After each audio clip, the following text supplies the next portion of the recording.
নমস্কাৰ বন্ধু বান্ধৱীসকল, মোৰ মনটো আজি বহুত বেছি বেয়া লাগি আছে। মেচিনটোও মানে বেয়া হৈ থাকিল, কাপোৰ চিলাব লগাটো বহুত আছিলে, গতিকে মই এতিয়া ভাল কৰিব লগা হ'ল।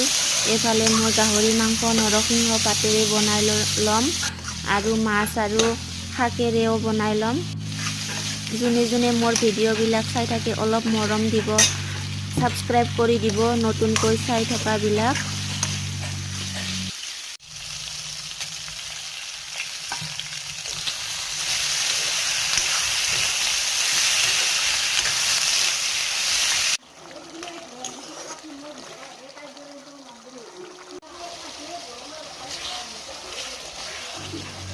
দুখীয়া মানুহৰ জীৱনত ইমানে কপাল বেয়া আহি যায়, মানে কি ক'ম আৰু উপায় নাই।